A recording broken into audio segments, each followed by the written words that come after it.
Hello, my dear students. How are you? I think you are all doing very fine. Alhamdulillah, I'm also fine. আজকে তোমাদের সাথে আমি আছি মহিউদ্দিন মুকুল sir. তোমাদের pre test পরীক্ষার পরে আজকে আমরা নতুন করে ভার্চুয়াল ক্লাস আবার শুরু করেছি। সকলকে আজকের ভার্চুয়াল ক্লাসে আমি স্বাগতম জানাচ্ছি। আমি আশা করছি তোমাদের সকলেরই প্রি টেস্ট পরীক্ষা খুবই ভালো হয়েছে। আগামীতে যে টেস্ট পরীক্ষা হবে সেই টেস্ট পরীক্ষা নেওয়ার জন্য তোমরা ভালোভাবে এখন থেকেই নিয়মিত ক্লাস করো এবং প্রস্তুতি নাও। তো আজকে তোমাদের সাথে আমি আলোচনা করব ম্যানেজমেন্ট সেকেন্ড পেপার এর সপ্তম চ্যাপ্টার, অর্থাৎ প্রেরণা, মোটিভেশন, এই বিষয়টি নিয়ে। আশা করি তোমরা মনোযোগ দিয়ে আমার সাথেই থাকবে। তো চলো যাওয়া যাক মূল আলোচনায়।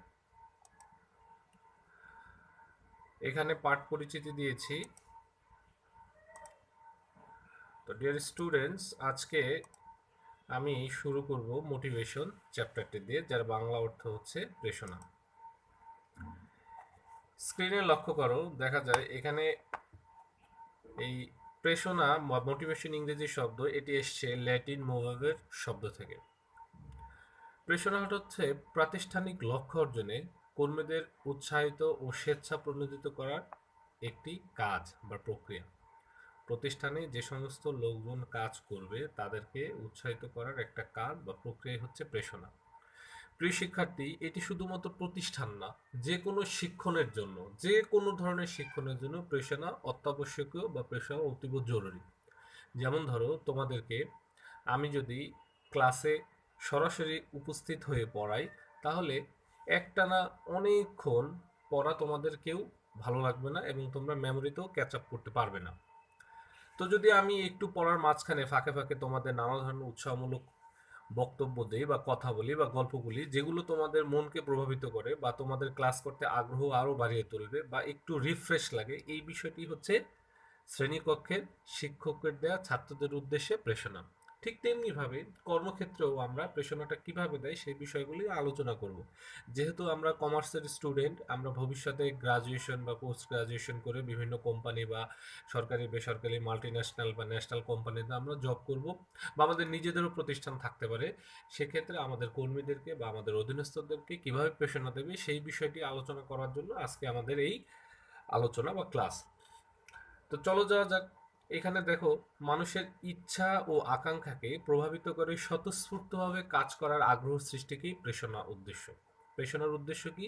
যে মানুষের ইচ্ছা এবং আকাঙ্ক্ষা, যেটা মানুষকে মনকে প্রভাবিত করে বা তাদের আচরণকে প্রভাবিত করে, এই আচরণকে প্রভাবিত করে স্বতঃস্ফূর্তভাবে, এনথাসিস্টিক্যালি, চাপ দিয়ে নয়, কাজ করার যে আগ্রহ বা কৌশল, এই বিষয়টাকেই হচ্ছে প্রেরণার মূল উদ্দেশ্য।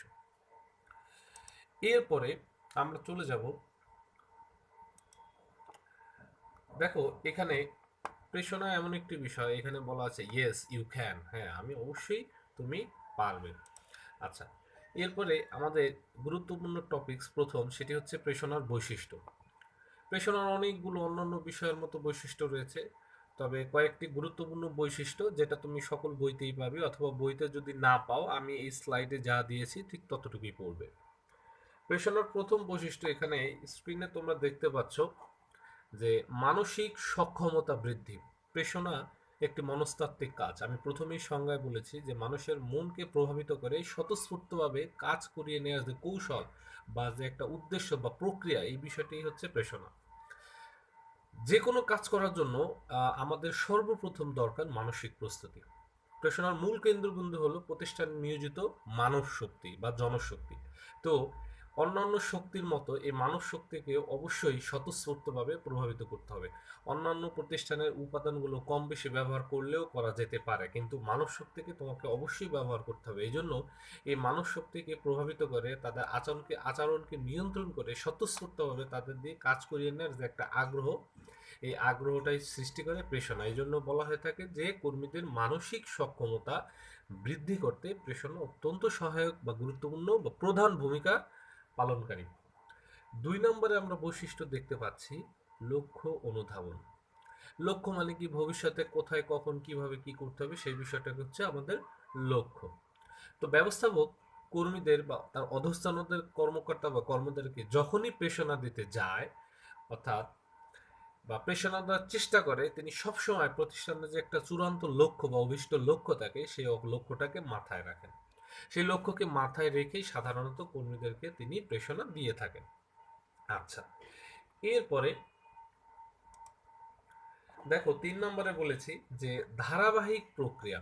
ধারাবাহিক মানে কি, একটির পরে আরেকটি চলতে থাকবে বা হতে থাকবে। বলা হয়ে থাকে প্রেষণা একটি ধারাবাহিক বা অবিরাম প্রক্রিয়া। কেন অবিরাম প্রক্রিয়া? আমরা এর আগেও প্রথমে পড়েছিলাম যে ব্যবস্থাপনার মৌলিক কাজ আছে পরিকল্পনা, সংগঠন, কর্মী সংস্থান, নির্দেশনা, প্রেষণা, সমন্বয়, নিয়ন্ত্রণ। এই কাজগুলো চক্র আকারে ধারাবাহিকভাবে আবর্তিত হতে থাকে।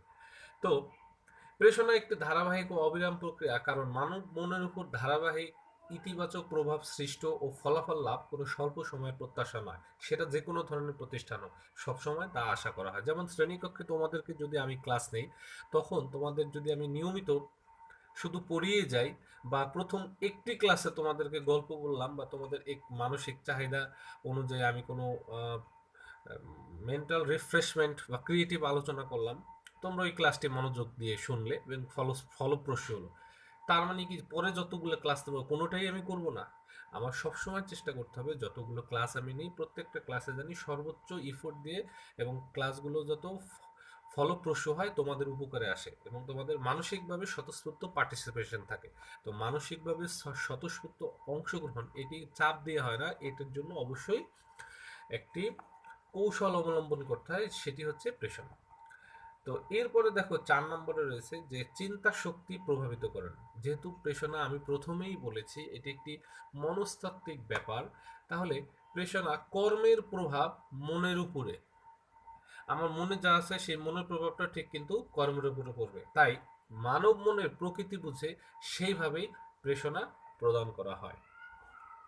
ব্যবস্থাপনার সহায়ক, কর্মীদের প্রেষণাদানের মাধ্যমে সময় ও প্রয়োজন মতো সকল কাজ করিয়ে প্রতিষ্ঠানের পূর্ব নির্ধারিত লক্ষ্য অর্জনে ব্যবস্থাপকের সহায়ক ভূমিকা রাখে। একজন ব্যবস্থাপকের প্রতিষ্ঠানের অনেকগুলো কাজ ফলো করতে হয়। আমরা এর আগেও প্রথম চ্যাপ্টারে একজন ব্যবস্থাপক কি কি ভূমিকা পালন করে, interpersonal role, informational role, decision making role, এই যে 3টি রোল, এর আন্ডারে অনেকগুলো রয়েছে, এই 3টি রোল হচ্ছে একজন ব্যবস্থাপক সম্পন্ন করে।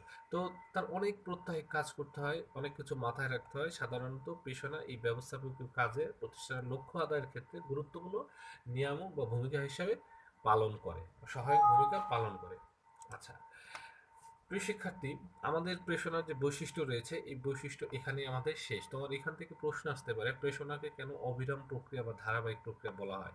তুমি ঠিক এইভাবে লিখবা যে মানব মনের একটি প্রেষণা একটি ধারাবাহিক এবং অবিরাম প্রক্রিয়া, কারণ মানব মনের উপর ধারাবাহিক ইতিবাচক প্রভাব সৃষ্টি ও তার ফলাফল লাভ কোনো স্বল্প সময়ের প্রত্যাশা নয়। প্রতিষ্ঠানে নিয়োজিত বা প্রতিষ্ঠান সবসময় কর্মীদের কাছ থেকে ভালো কিছু আশা করে। যদি সবসময় ভালো কিছু আশা করে তাহলে সবসময় তাকে ভালো কোনো প্রেষণা দিতে হবে। এই জন্যই বলা হয় প্রেষণা একটি ধারাবাহিক বা অবিরাম প্রক্রিয়া। আচ্ছা, প্রিয় শিক্ষার্থী, এরপর আমরা চলে যাব পরবর্তী টপিকসে। দেখো এখানে আমি দেখতে পাচ্ছ, এখানে তোমাদেরকে আমি দিয়েছি যে প্রেষণা চক্রেও বা প্রক্রিয়া। এখানে প্রেষণার অনেকগুলো কাজ আছে, সেই কাজগুলো চক্রাকারে আবর্তিত হয় অবিরামভাবে বা নিয়মিতভাবে, প্রত্যাহিকভাবে। এই জন্য আমরা বলে থাকি প্রেষণা একটি অবিরাম প্রক্রিয়া বা চক্র। প্রথমে আমরা এখানে দেখতে পাচ্ছি, প্রথমে একটি নিয়মিত কর্মকর্তা কর্মচারী তাদের অভাব সম্পর্কে প্রতিষ্ঠানের মালিক বা ব্যবস্থাপকের ধারণা অর্জন করতে হবে, যে আসলে যে লোক আমার অধীনস্থ বা যে কাজ করে তার কোন ধরনের অভাব রয়েছে বা সে কি চায়। এরপরে তার চাওয়ার পরে উদ্দীপকটি শনাক্ত করতে হবে। এই উদ্দীপকের প্রাতিষ্ঠানিক সামর্থ্য অনুযায়ী, বিশেষ করে আর্থিক সামর্থ্য বিবেচনা করতে হবে। এরপরে চূড়ান্ত উদ্দীপক নির্দিষ্ট করতে হবে যে কি প্রদান করলে উনি আসলেই স্যাটিসফাই হবে। এরপরে উদ্বুদ্ধকরণ কর্মসূচি গ্রহণ করতে হবে, উদ্দীপকের প্রয়োগ করতে হবে, কর্মী সন্তুষ্ট হয়েছে কিনা সেই বিষয়টি নিশ্চিত করতে হবে। তো এই যে চক্রাকারে আবর্তিত হয়েছে এই বিষয়টি তোমাদের একদম ধারাবাহিকভাবে মুখস্থ করতে হবে। তো চলো যাওয়া যাক আমাদের এইটার বিস্তারিত আলোচনায়। আমাদের প্রথম রয়েছে কর্মীদের অভাব সম্পর্কে ধারণা লাভ। আচ্ছা, সামর্থ্য মোতাবেক কোনো কিছু পাওয়ার যে আকাঙ্ক্ষা তাকে অভাব বলা হয়। যেমন একটা প্রতিষ্ঠানে অনেকগুলো কর্মচারী বা কর্মকর্তা রয়েছেন, এখন কর্মকর্তাদের জন্য পার্সোনাল ট্রান্সপোর্টেশন অর্থাৎ পরিবহন সুবিধা থাকলেও একজন শ্রমিকের জন্য পার্সোনাল ট্রান্সপোর্টেশন আলাদা গাড়ি দেওয়া সম্ভব নয়। হ্যাঁ, প্রতিষ্ঠানের সর্বোচ্চ তাকে একটি বাস সরবরাহ করতে পারে যাতে এগুলো অনেক কর্মী একসাথে যেতে পারে। আচ্ছা, প্রতিষ্ঠানের সামর্থ্য ও পদমর্যাদা বিবেচনায় কর্মীদের আর্থিক ও অনার্থিক সুবিধা প্রদান যে আকাঙ্ক্ষা তাকে অভাব বলে। আচ্ছা, এখন একজন শ্রমিক যদি একজন পার্সোনাল প্রাইভেট কার চায় তাহলে সেটা প্রতিষ্ঠানের পক্ষে কখনোই এটা দেওয়া সম্ভব হয় না এবং সেটাকে তার অভাবও বলা হয় না, কারণ সে পদমর্যাদা অনুযায়ী একটা প্রাইভেট কার সে পায় না। যেমন প্রেষণা প্রক্রিয়ার প্রথম কাজই হলো কর্মীদের অভাব সম্পর্কে ধারণা অর্জন। এই অভাববোধ থেকে উদ্বিগ্নতার সৃষ্টি হয় এবং তা পূরণ না হলে অসন্তুষ্ট তৈরি হয়। একটি প্রতিষ্ঠানে যতগুলো কর্মকর্তা কর্মচারী রয়েছে তাদের কোথায় অভাব রয়েছে এই বিষয়টুকু প্রতিষ্ঠানের ম্যানেজারকে বা ব্যবস্থাপককে ফোকাস করতে হবে। যদি এই বিষয়টি ফোকাস করে না হয় তাহলে তার ভিতর থেকে একটা বিষণ্ণতা তৈরি হবে, উদ্বিগ্নতা তৈরি হবে, যার ফলে একটা অসন্তোষ তৈরি করবে এবং সেই অসন্তোষ থেকে প্রতিষ্ঠানের উৎপাদনশীলতা ব্যাহত করবে, অর্থাৎ লক্ষ্যে পৌঁছাতে পারবে না। 2 নম্বরে উদ্দীপকগুলো শনাক্তকরণ। প্রেরণা সৃষ্টি করে এমন কিছুকে আমরা উদ্দীপক বলে থাকি। কর্মীদের অভাব সম্পর্কে ধারণা নিয়ে পদমর্যাদা অনুযায়ী উদ্দীপক কার্যকরভাবে শনাক্ত করতে হবে। অর্থাৎ একজন টপ লেভেল ম্যানেজারের যে অভাব আছে মিড লেভেল ম্যানেজারের সেই একই অভাব হতে পারে না, আবার ফার্স্ট লাইন ম্যানেজারের অর্থাৎ লো লাইন ম্যানেজারের একই অভাব হতে পারে না। কাজেই এদের পদমর্যাদা অনুযায়ী কি কোন কোন পদমর্যাদায় কোন কোন ব্যক্তির কি ধরনের অভাব রয়েছে এই বিষয়টি এই ধাপে শনাক্তকরণ করা হয়। এরপরে দেখো 3 নম্বরে রয়েছে প্রাতিষ্ঠানিক সামর্থ্য বিবেচনা। আমি অভাব আইডেন্টিফাই করলাম, শনাক্ত করলাম কর্মীদের। এখন এই যতগুলো অভাব আইডেন্টিফাই করলাম এই অভাবগুলো হয়তো বা কোনো প্রতিষ্ঠানের ক্ষেত্রে কর্মীদেরকে 100% সেই সমস্তগুলো সুযোগ সুবিধা বা অভাব পূরণ করা সম্ভব নয়। প্রতিষ্ঠানের সামর্থ্য অনুযায়ী মিনিমাম যতটুকু না করলে নেয় এক্ষেত্রে সেই বিষয়টি বিবেচনা করা হয়।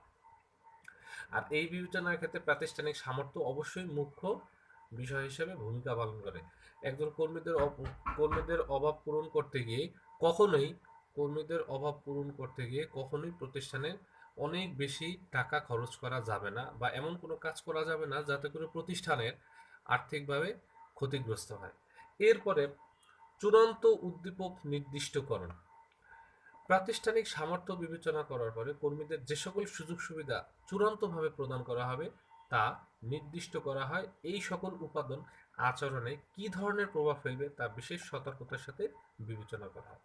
অর্থাৎ আমার কর্মীদের কি ধরনের অভাব আছে, সেই অভাবগুলো কি আমার প্রতিষ্ঠানের প্রদান করতে সমর্থ আছে কিনা, অর্থাৎ টাকা পয়সা যথেষ্ট আছে কিনা বা অন্যান্য সুযোগ সুবিধা আছে কিনা, এই দুটা বিষয় ব্যালেন্স করে আমরা চূড়ান্তভাবে উদ্দীপক নির্দিষ্ট করব এবং এই উদ্দীপকগুলো কি আসলেই কর্মীদের উপরে তাদের মানসিক সন্তুষ্ট বিধান করতে পারবে কিনা সেই বিষয়টি আমাদের খেয়াল রাখতে হবে। এরপরে 5 নম্বরে দেখো উদ্বুদ্ধকরণ কর্মসূচি গ্রহণ। কর্মীদের সকল অভাব পূরণ প্রতিষ্ঠানের পক্ষে সম্ভব হয় না, তাই যতটুকু দেওয়া সম্ভব তা নিয়ে যেন সন্তুষ্ট থাকে এজন্য উদ্বুদ্ধকরণ কর্মসূচি গ্রহণ করতে হয়। যেমন মত বিনিময় সভায় দেখা যায় অনেক প্রতিষ্ঠানে কর্মীদেরকে যথাযথভাবে অনেক সুযোগ সুবিধা দিয়েছে কিন্তু তাতেও কর্মীরা সন্তুষ্ট হয় না। এই জন্য উচ্চপদস্থ কর্মকর্তাদের কর্মীদের সাথে নিয়মিত যোগাযোগ রাখতে হয় যে আমরা এই সুবিধা তোমাদেরকে প্রদান করেছি, অমুক সুবিধা প্রদান করেছি। এই ধরনের যোগাযোগ রাখলে তাহলে কর্মীরা এটা প্রচার প্রসার হয় এবং তারা স্যাটিসফাইড হয়। এরপরে দেখো উদ্দীপকের প্রয়োগ। এই পর্যায়ে উদ্দীপক পর্যায়ক্রম অনুযায়ী প্রয়োগ করা হয়। দেখা যায় অনেকগুলো অভাব রয়েছে, এখন তোমাকে বিবেচনা করতে হবে যে কোন সেক্টরে সর্বপ্রথম তোমাকে এই উদ্দীপকগুলো প্রয়োগ করতে হবে। সবগুলো উদ্দীপক একই সাথে প্রয়োগ করা সম্ভব না, প্রতিষ্ঠানের আর্থিক সামর্থ্য অনুযায়ী ধাপে ধাপে ধাপে ধাপে এগুলো প্রয়োগ করতে হবে। তো এই বিষয়টাকে আমরা উদ্দীপকের প্রয়োগ বলি। 7 নম্বরে কর্মী সন্তুষ্টি বিধান। অনেক সময় দেখা যায় দাবি দেওয়া যথেষ্ট পূরণ করা হলেও কার্যকর যোগাযোগ ও প্রচারণের অভাবে তা পূর্ণতা পায় না, তাই এক্ষেত্রে কর্মীদের সাথে নিয়মিত যোগাযোগ করতে হবে। প্রিয় শিক্ষার্থী, এখন আমি তোমাদের একটি গল্প বলবো বা ঘটনা বলবো যে ঘটনার মাধ্যমে তোমরা পুরো পেশনা চক্রটি বুঝতে চেষ্টা করবে। দেখো আমরা যদি পেশনা সাইকেলের দিকে তাকাই, ধরো কোনো একটি গার্মেন্টস কারখানায় কর্মীদের অনেক অভাব রয়েছে, তার মধ্যে ঊর্ধ্বতন কর্তৃপক্ষ যাচাই বাছাই করলো যে সমস্ত শ্রমিকদের সে প্রায় তারা দেরি করে আসে বা যখন দেরি করে আসে তখন তাদের বেতন কাটা হয়। তাদেরকে অ্যাবসেন্ট দেওয়া হয়। এই সমস্যার কারণে কর্মীদের মধ্যে একটা ক্ষোভের সৃষ্টি হয়েছে। তো এই সমস্যার সমাধানের জন্য প্রতিষ্ঠান কি করলো, তাদের মধ্যে যাচাই বাছাই করলো, তাদের অভাব সম্পর্কে ধারণা নিল। যদি তাদেরকে আবাসিক সুবিধা দেওয়া হয় অথবা ট্রান্সপোর্টেশন ফ্যাসিলিটি দেওয়া হয়, তাহলে কর্মীদেরকে এই বিষয়টি সমস্যা থাকবে না। এখন তো এই যে তাদের অভাব ধারণা করলো যে ট্রান্সপোর্টেশন সুবিধা অথবা আবাসিক সুবিধা, এখন দেখো যদি আবাসিক সুবিধা দেওয়া হয় ওই উদ্দীপক শনাক্তকরণ ধাপে, তাহলে এত কর্মীদেরকে একসাথে তাদের দেওয়া সম্ভব নয়। এই জন্য তারা ট্রান্সপোর্টেশন সুবিধার কথাই প্রাধান্য দিল। কারণ এখন যদি 2000 কর্মীর জন্য তুমি চিন্তা করো যে তোমার প্রতিষ্ঠানে 2000 কর্মী আছে, 2000 কর্মীকে একই সাথে তুমি সকলকে বাস প্রদান করতে, পাবলিক ট্রান্সপোর্ট প্রদান করতে পারবে না। এই জন্য তোমার করতে হবে কি, সর্বপ্রথমে তুমি ঘোষণা দিলা যে তুমি পরিবহন ফ্যাসিলিটিসে দেবা, কিন্তু এই পরিবহন ফ্যাসিলিটিস প্রতিষ্ঠানের আর্থিক সামর্থ্য বিবেচনা করতে হবে। সর্বপ্রথম তুমি দুটো বাস দুটো রুটে দিয়ে দিলে, এবং এই দুটো বাস দুটো রুটে দেওয়ার ফলে এই তোমরা তাদেরকে উদ্বুদ্ধ করবে যে তোমাদের সমস্যা সমাধানের জন্য মালিক কর্তৃপক্ষ তোমাদেরকে দুটো বাস দিচ্ছে, এবং ভবিষ্যতে এই ধাপে ধাপে দুটো দুটো দুটো করে বাড়ানো হবে। এরপরে দুটো বাস প্রথম বছর দিলে, দেওয়ার পরে কর্মীদের সাথে নিয়মিত মত বিনিময় করলে যাতে তারা সন্তুষ্ট থাকে, এবং বোঝালে যে আমরা সামনের বছরও ধীরে ধীরে তোমাদেরকে পরিবহনের জন্য বিভিন্ন রুটে আরও বাস প্রদান করব। তো এই বিষয়টি হচ্ছে প্রেষণা চক্র বা প্রেষণা প্রক্রিয়ার ধাপ। আর এই বিষয়গুলো নিয়মিত অবিরামভাবে প্রতিষ্ঠানের মধ্যে চলতে থাকে। একটি কথা না বললেই নয়, আসলে যে কোনো ধরনের প্রতিষ্ঠান ও কর্মী বা ঊর্ধ্বতন কর্মকর্তা বা কর্মচারীদের অভাব কখনো শেষ হয় না। এই অভাবটা হচ্ছে একটা চলমান প্রক্রিয়া, অভাবটা হচ্ছে অসীম। তো প্রিয় শিক্ষার্থী, আজকে আমাদের এই প্রেষণার যে দুটো বা তিনটি টপিকস আমি পড়ালাম, আজকের এই আলোচনা এই পর্যন্তই শেষ। তোমাদেরকে নেক্সট ক্লাসে আমি প্রেষণা দানের যে পদ্ধতি আছে সেই পদ্ধতি নিয়ে আলোচনা করব, এবং সেখানে মাসলোর চাহিদা সুপন তত্ত্ব নিয়ে আলোচনা করব। সে পর্যন্ত তোমরা ভালো থাকো।